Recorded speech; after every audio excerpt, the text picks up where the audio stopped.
Avast espionnerait-il ses utilisateurs? C'est ce qui vient de tomber dans les news cette semaine avec une enquête de PCMag et de Motherboard qui indique que des problèmes ont été repérés dans les extensions de navigateurs de Avast et aussi de AVG, qui pour rappel appartient également à Avast. Le problème se situait notamment dans le fait que des données personnelles, ou du moins identifiables, étaient récupérées par ces extensions, à tel point que l'extension avait été bannie du store d'applications de Mozilla. Un gros problème quand même par rapport au traitement de données personnelles, même si Avast indique qu'il n'y avait aucun problème par rapport à la loi, ils étaient tout à fait dans les clous et qu'ils ne récupéraient pas de données personnelles. Alors que s'est-il exactement passé? Eh bien en fait, vous voyez ici, on nous dit par exemple que ce type d'informations était récupéré, ou l'est peut-être encore, par Avast lorsque vous aviez l'extension de navigateur et que vous visitiez des sites web. On avait donc la possibilité, je dis on par rapport à l'entreprise de marketing, elle avait donc la possibilité d'obtenir l'identifiant de périphérique, la date précise, ainsi que l'heure, la minute et la seconde du clic, de la visite, sur un site donné, par exemple ici Amazon.com, et le produit en question, ici on a un iPad Pro de 2017, 256 Go rose, or rose, et ça vient du comportement ajouté au panier. En l'occurrence, ces données étaient récoltées par l'extension Avast et ensuite partagées à des entreprises, du moins à une entreprise appelée JumpShot. Avast indique qu'il n'y a pas de données personnelles strictement identifiables dans cette donnée qui est récupérée, dans ces données qui sont partagées.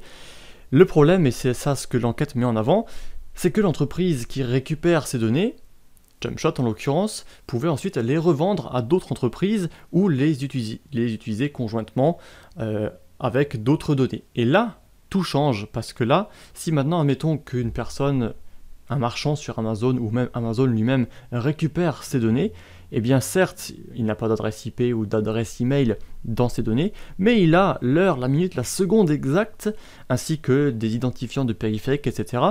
Et cela, il peut donc utiliser ces données avec d'autres données pour savoir précisément qui était cet utilisateur.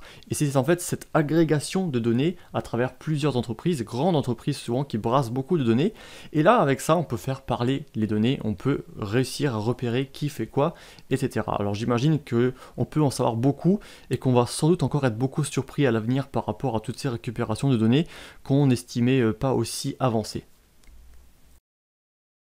On nous dit également un peu plus bas que JumpShot propose justement des produits, des services liés autour de la collecte des données personnelles, qu'ils ont des produits destinés à pister les vidéos regardées sur YouTube par les utilisateurs, mais aussi l'activité Facebook, Instagram, etc. On nous dit également que Omnicom Media Group, une autre entreprise marketing, avait signé un contrat avec JumpShot justement pour récupérer toutes les données visiblement issus des utilisateurs d'Avast. Enfin bref, vous voyez qu'on a un problème qui se pose tout de même si Avast s'est défendu et indiqué qu'il n'y a pas de gros problème, il a désidentifié les données de façon à ce que seules les données qui ne sont pas identifiables à une personne physique soient partagées, etc.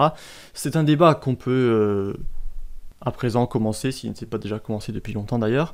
Mais en tout cas, ce problème se pose, et justement, moi j'en profite pour faire cette vidéo, parce que justement, j'ai noté, en fait, ça fait depuis, je crois, presque 15 ans, enfin, pendant 15 ans, que j'utilisais Avast, la version gratuite et payante, j'ai utilisé les deux, et effectivement, j'ai noté pendant tout ce temps-là, que plusieurs fois, des comportements suspects ont été affichés par Avast lors de ma navigation. Alors regardez, j'ai pris des captures d'écran, comme dit, elles ne sont pas toutes récentes. J'ai ici un site visité sur tout simplement le Google Play pour les applications Android où je voulais télécharger mon coach photo Canon car je suis mauvais en photo. Et du coup, vous voyez qu'au moment où je visite ce site, je tombe sur une pop-up Avast qui me dit « Attention aux applications infectées ». Avast a donc su que je visitais un site qui parle d'applications. En l'occurrence, il a sans doute repéré que je visitais play.google.com et il m'affichait cette pop-up pour me proposer de télécharger, je crois que c'était son application Android à lui. Donc, il profite de ma navigation sur ce site pour me proposer ses produits. Il a donc non seulement vu ce que je faisais, et en plus il m'a proposé cela. On dit souvent, si c'est gratuit, vous êtes le produit, et là vous voyez que c'est très bien le cas, où Avast forcément est gratuit, c'est un très bon antivirus, hein, je ne dis pas le contraire, mais bien sûr il monétise du coup autrement son application. Une autre photo ici, lorsque je suis allé sur mon compte bancaire, lorsque j'ai voulu aller sur mon compte bancaire, pareil, à peine connecté, on me dit « Cachez les sites que vous visitez ». N'importe qui peut surveiller vos activités en ligne.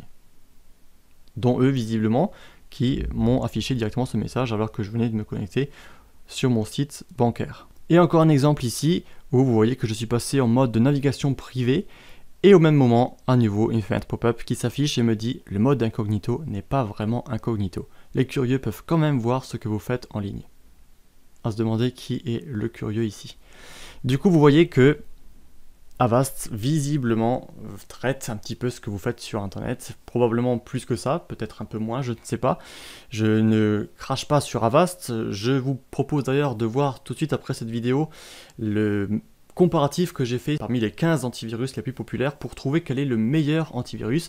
Petit spoiler, Avast est tout de même sur le podium, c'est un très bon antivirus et j'imagine que d'autres antivirus peuvent aussi traiter ce type de données comme ça. Je vais vous proposer de voir ensuite si vous avez un antivirus gratuit, comment décocher les cases s'il y en a dans un instant. Dans tous les cas, vous voyez que effectivement la polémique a peut-être un petit peu lieu d'être parce que c'est un petit peu peut-être exagéré quand même de la part d'Avast par rapport à tout ce traitement de données, surtout qu'un antivirus à la base, c'est quand même un programme qui est censé être du côté sécurité informatique, protection des données, etc. Beaucoup d'éditeurs antivirus se mettent à faire des offres VPN, donc justement pour protéger la vie privée. C'est un petit peu donc dommage de voir ça. Maintenant, c'est vrai que le programme est gratuit, il coûte de l'argent, etc. Donc on peut aussi comprendre que des entreprises souhaitent monétiser d'une façon ou d'une autre ce que les utilisateurs font de leur application. Mais voilà, je vous laisse libre de débattre de cela. Alors je voulais juste d'abord quand même vous montrer, si vous avez l'antivirus Avast gratuit, comment décocher ces fameuses cases qui permettent de traiter justement vos données personnelles dans Avast. Pour cela, cliquez d'abord dans le menu ici, puis vous pouvez vous rendre dans Paramètres et dans Confidentialité et vie privée. Et là vous voyez 3 cases avec justement ce fameux traitement de données personnelles que vous pouvez autoriser ou empêcher. Tout d'abord, au-dessus, vous voyez partager des informations sur les menaces avec Avast pour améliorer votre protection. En temps normal, c'est plutôt une bonne chose d'améliorer la protection, mais bien sûr, les données sont partagées. On a également autorisé le partage de données avec des tiers pour l'analyse des tendances commerce ou marketing. Ça, c'est probablement ce que on a vu dans cette vidéo, avec Avast qui traiterait, qui enverrait tel ou tel site visité, tel ou tel peut-être programme téléchargé, programme ouvert à des entreprises marketing pour ensuite pouvoir vous cibler via des publicités. Et ensuite, on a autoriser le partage de données avec des tiers pour l'analyse des performances et de l'utilisation du produit. En somme, vous voyez que là encore, ce sont des données qui sont forcément traitées puisque vous avez la version gratuite. Si c'est le cas, ici vous avez des cases cochées et que vous souhaitez bien sûr les décocher, eh bien faites-le. Et pareil, si vous avez un autre antivirus gratuit, vérifiez peut-être que vous avez également des cases déjà pré-cochées dans votre interface que vous pourriez dans ce cas décocher. Voilà donc pour cette vidéo. N'oubliez pas de vous abonner et à très bientôt sur YouTube.